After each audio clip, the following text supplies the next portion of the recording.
Hi, welcome to our Friday Facebook Live where we have got, well, we're kind of double teaming the Facebook Live today. So we're going out on BelongCon and we're also going out on Lucy's, on your page. On my public Facebook page. Hello everybody. Hi everyone.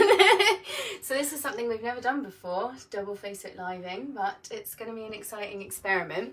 And today we're going to be talking about pleasure and how you can pleasure yourself more for a more overall in life. We're going to be talking about the concept of pleasurefulness and pleasure as a topic in terms of why women are very bad at letting themselves feel pleasure, and also men, how we live in a pleasure-phobic society, and why pleasure is the ultimate act of self-love and allowing yourself to feel pleasure, and how often pleasure is a missing ingredient in our self-love and self-care routines. Brilliant. And just for a bit of context, Lucy and I have become good friends now because of the self-love sessions where Lucy spoke last week. And that was the first ever BelongCon self-love sessions, which was really exciting because we we created a space for people to talk about things, everything around self-love. And Lucy spoke again about having a pleasure-filled life. So we're going to talk about that a little bit more to give anyone who didn't make it to the self-love sessions a flavour of what Lucy spoke about.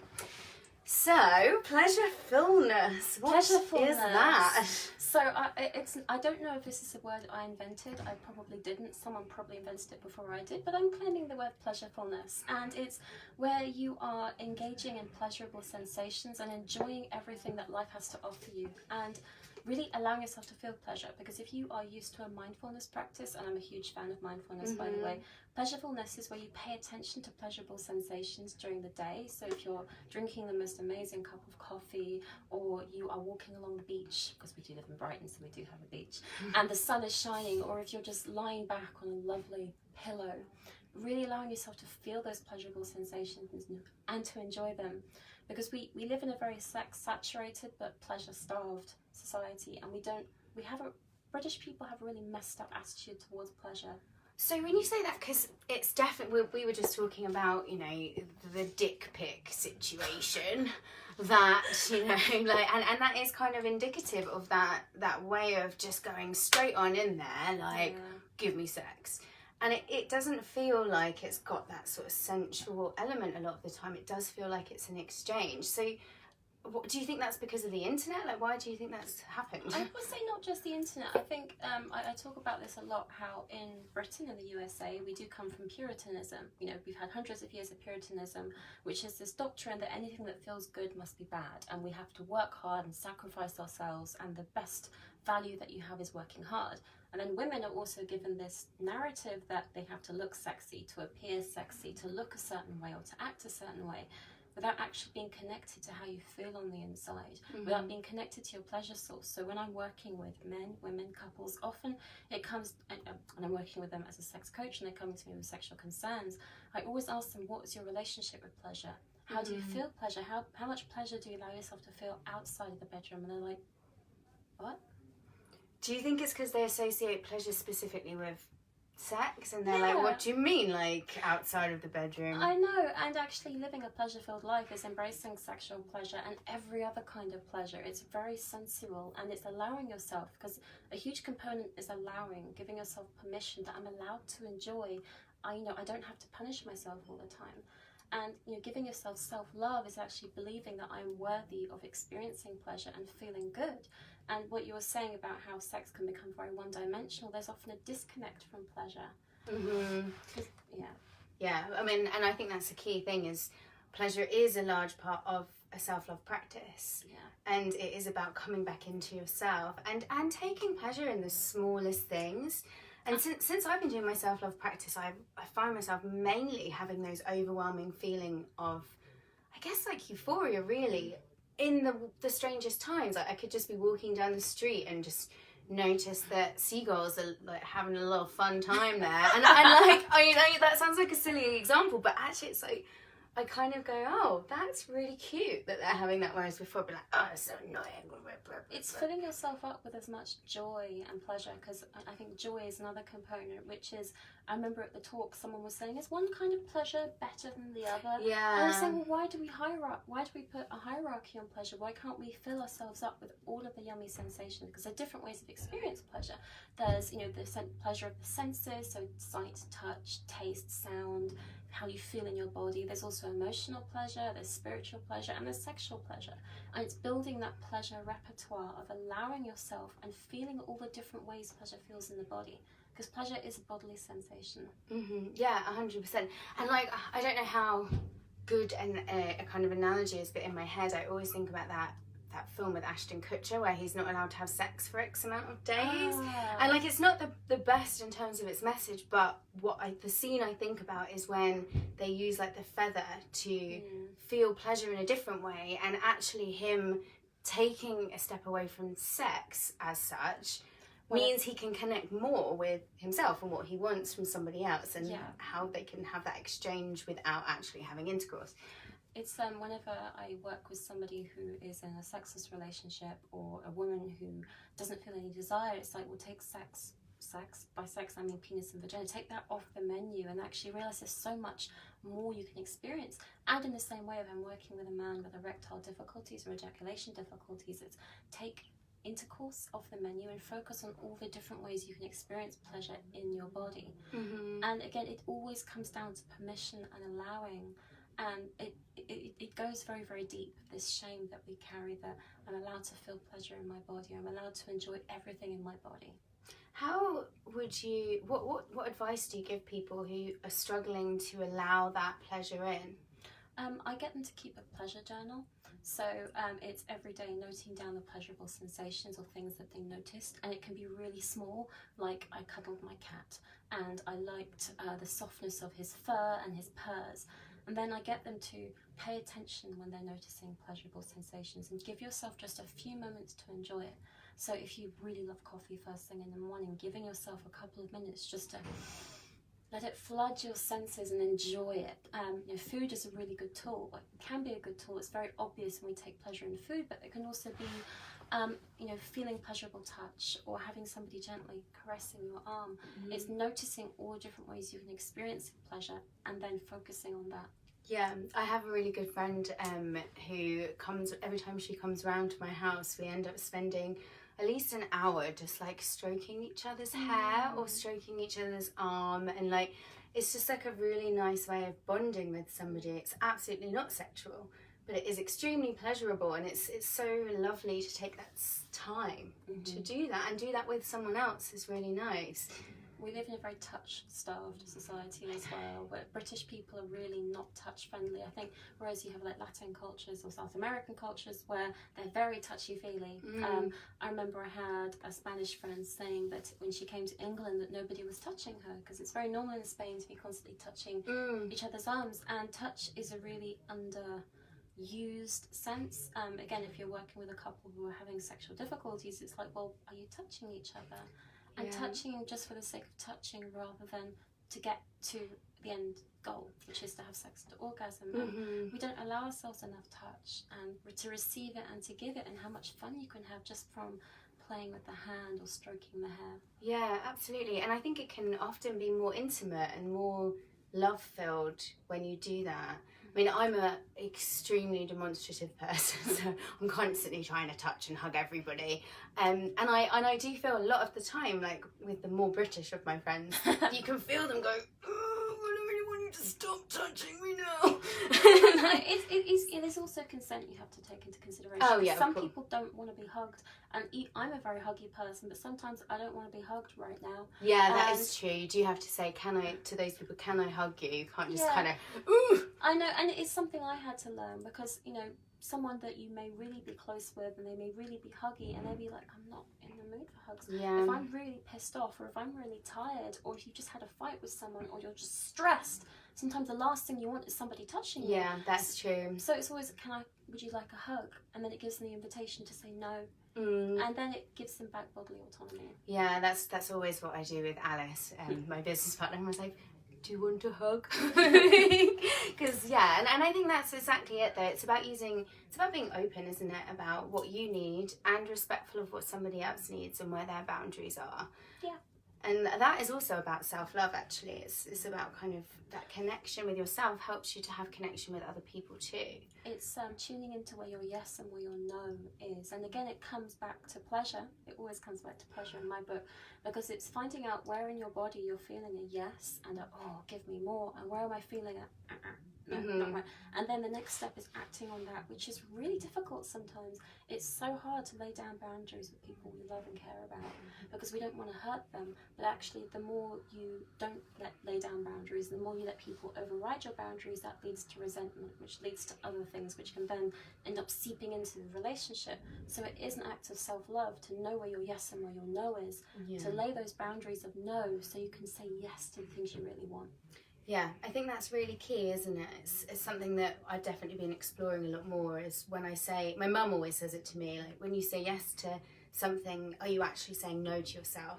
And it's about figuring out how to say yes to yourself more and not making that be selfish. No. Because it's not selfish as long as you have the loving intention there.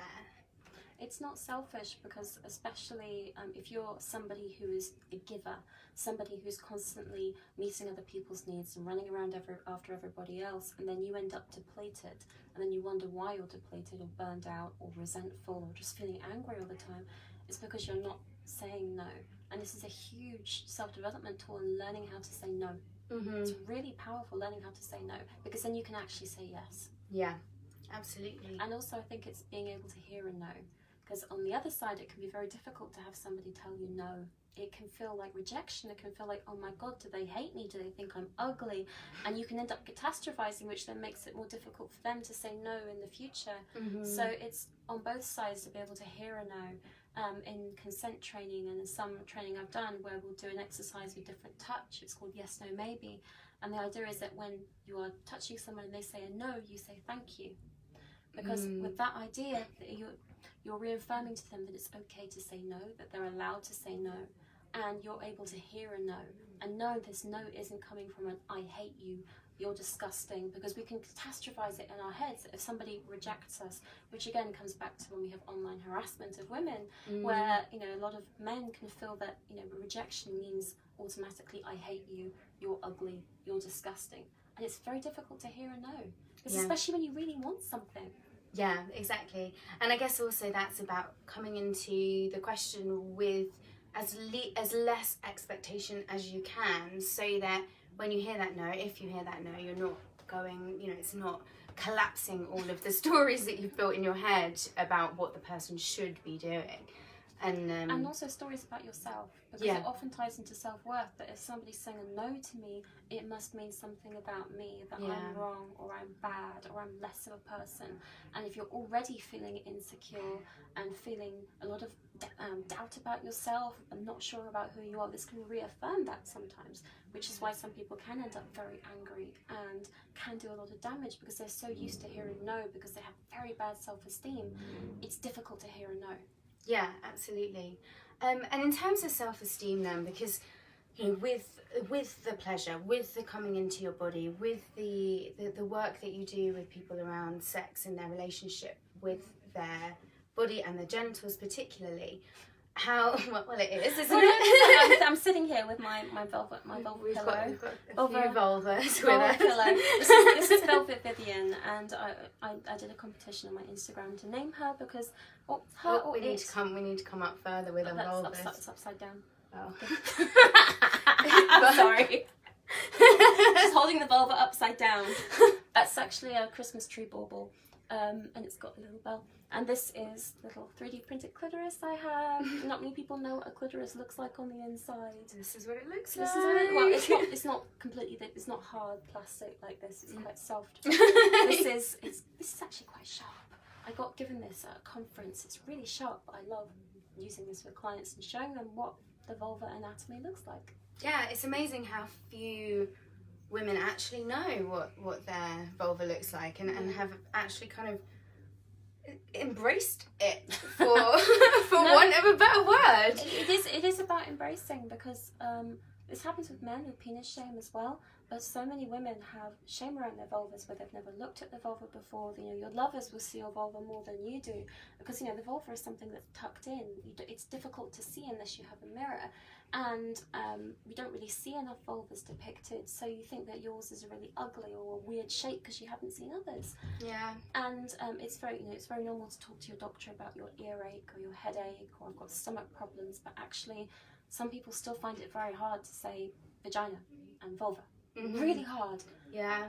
And to talk matter-of-factly about it, as though you're talking about your foot. And that is something that is extremely interesting. And again, the same thing is it's to do with anything with the self that feels intimate, that feels vulnerable. We have such a block on talking about that, and we feel like it's wrong, and we put shame onto it. Yeah. And you know, and a large part of the quest of what we're doing with self-love sessions and what you do with your work is to help people to get past that, and actually to realize that it's not only like the most natural thing ever and necessary, by the way, for us to be here. But That's true. But it's, you know, it's actually like a really beautiful exploration. And so it, you know, with that in mind, what are the kind of common things that you have to talk about with, you know, that you talk about with your clients who come and who maybe have that kind of shame around? It's interesting because I work with a wide variety of clients. They come to me with all sorts of concerns. I have a free Facebook group for women to talk about sex, relationships, dating, love, sensuality, and so I have all sorts of clients, and a lot of it does come down to internalized shame. So shame about who they are, about their bodies, about who they are as sexual beings, shame about what they want, shame about giving to themselves and letting themselves receive. I see a lot of it coming down to shame. Because we have a lot of sexual shame in society because we were usually failed by sex education, if we got any at all. What do you mean we watched that video? We had a banana. A condom and a banana. Well, yeah, it's sex education. You know everything. I know, but sex education only focuses on pregnancies and STIs and not about pleasure or about consent or about how we feel about sex or what it means to us or about body image, because we know that so many girls and young women and older women are experiencing really serious body issue concerns. You know, there's such a high rate of eating disorders where I don't think there's any woman that I know or have met who doesn't feel some sort of shame around her body, where she feels that, you know, this is too fat, this is too thin, this is wobbly in the wrong place, my arms are the wrong shape, my boobs are too big or too small or lopsided, or, you know, my arms are too hairy. We have so much shame around our bodies and, of course, around our vulvas because we don't see vulvas. And there's this myth that, you know, vulvas are smelly and disgusting or anything like that. So if you're feeling ashamed in your body and inhibited in your body, then it's going to be very difficult to really enjoy sex fully. Yeah, 100%, because while you're in the moment, your brain is going, they're thinking this, they're thinking that, I should be doing this, and it's not letting you enjoy it. No, it's spectatoring. It's performance anxiety, because every gender experiences performance anxiety to different degrees and different levels.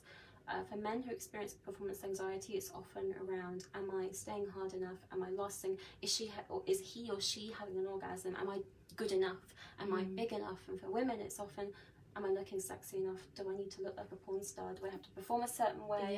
How am I looking? And you get so fixated in how you look, you forget to actually drop down and focus on what feels good.